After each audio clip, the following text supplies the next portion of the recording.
Greetings from that city on the bay. Welcome to the Mongoose Internet Audio Show. It's a rotten rainy day here in San Francisco, but in a way that's good, because all the tourists that contribute to this overcrowded sardine can of a city are finally going home. That's right, take your cameras and your credit cards and quit clogging up my city. That's right, go home. Also, all you pseudo-commie brats who think you're cool and know what you're doing, stay in school today with your brainwashing control freak educators. The same thing goes for you high schoolers. Stay in school and take the Prozac and Ritalin your educators give you to control you. Since the educators can't beat you up anymore, they like to chemically attack your brain. That's right, it's November and it's time for us locals to take over. There, I let it out of my system and I feel much better now.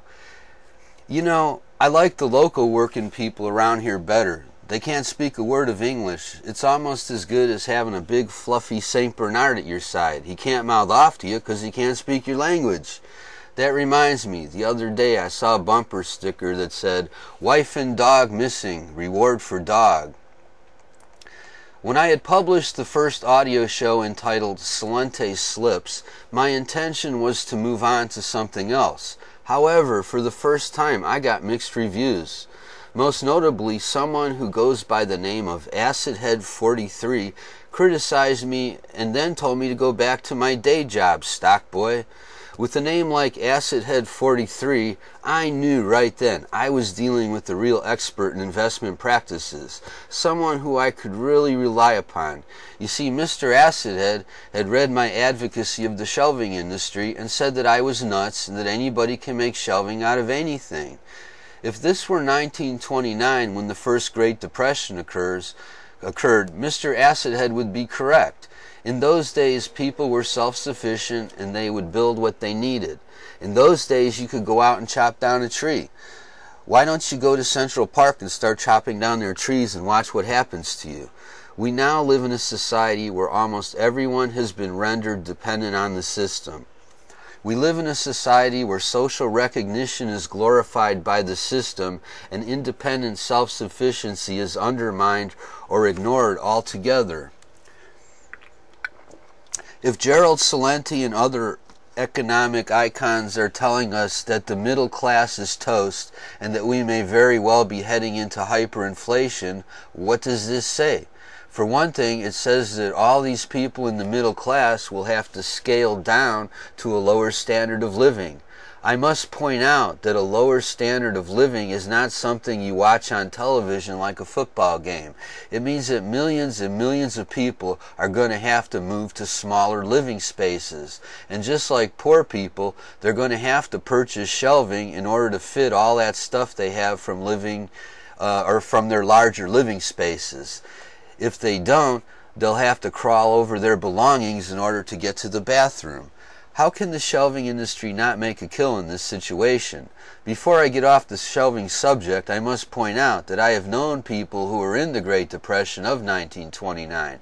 Most are dead now. After talking to them, I can assure you that if Gerald Celente and others are correct in saying that we are heading for a depression that makes the former depression look like child's play, then everything that is salvageable will be salvaged so fast that it will make your head spin. Lumber, aluminum cans, bottles, metals, and just about anything useful or recyclable will be scarfed up in no time. Good luck building your own shelving. If you're the smart guy wandering around with a backpack, sleeping bag, tent, Swiss Army knife, dried food, etc., guess what? You'll be the first person they rob. That's what the last depression was like. If you're the big man with the rifle and the American flag, that rifle of yours may as well be worth $1 million. People will gladly risk their lives to get it. The good news is that if you're still alive after they've violently taken your gun, you will at least get your flag back. The American flag is the one thing that won't be worth anything. And as for those commercials on the talk radio shows telling you about how you and your family will survive if you buy seeds, it doesn't get more ridiculous than that. On the other hand, if you've got a garden in the middle of a Great Depression and your neighbors are hurting real bad and starving, do you think that it will be like a kung fu movie where your neighbors sit outside your house waiting for the master to come out and select the chosen one to partake of the garden? Of course not. Your neighbors are going to be climbing over your fence without thinking twice. They will be eating your lettuce like rabbits, and that means no salad dressing. And now for the meat of the subject, which is gold. In Gerald Celente's, or one of Gerald Celente's last interviews, he blatantly contradicted himself. Within about 3 or 4 sentences, he said that he's investing heavily into gold. He then admits that the government may manipulate, control, or even make gold illegal. He then goes on to say that he doesn't take risks. Do you see the contradiction here? How can you say in one sentence that the government may do these things with gold in one sentence, and right after that say you don't take risks? This confirms my claim that investing in gold is a risk and that gold investment is overrated. Thank you, Gerald Celente, for your confirmation. Next on the agenda is the criticism I got for my reverse Henry Ford theory. The cornerstone of the Industrial Revolution was the Henry Ford automobile revolution. The United States has been deindustrializing for quite some time. Almost everything you see is made in China. If the Industrial Revolution is reversing, then the automobile revolution is reversing as well. Even in a strong economy, there are more people using bikes than ever. Automobiles are already too expensive to gas and maintain for all these little people who are up to their necks in credit anyway. If the type of economic nightmare scenario that Gerald Celente predicts comes true, then the Henry Ford auto revolution will reverse and millions upon millions of automobile drivers will switch to bikes, as well as carts, wagons, or anything but a car to move things around. Therefore, I predict that the bicycle industry will flourish if things are as bad as Gerald Celente predicts. Also, some idiot accused me of being a pothead because I predicted the growth of the legal marijuana industry.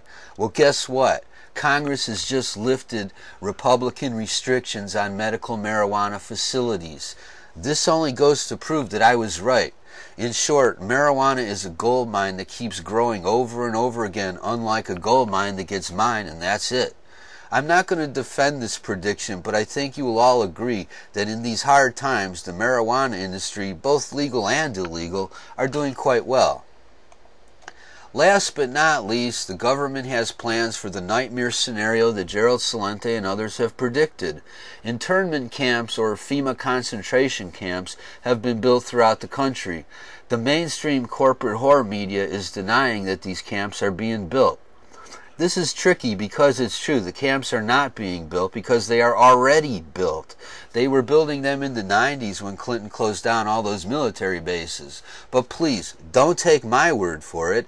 Instead, go to my channel where I have placed an actual interview with a former CIA black op who was a pilot for both the CIA and military. His name is Chip Tatum, and his story is well publicized. In a publicized court case involving Chip Tatum, the information that Chip Tatum had was so damaging that the judge decided to dismiss it as irrelevant. Fortunately, that decision gave Chip the legal right to publicize these damaging facts. I have placed part 1 of this interview at the top of my favorite section on my channel. However, I must warn you that after you hear what this very credible CIA witness has to say, you will never see your government the same way again. This concludes today's edition of the Mongoose Internet Audio Show. And don't forget, check out my channel. Have a nice day.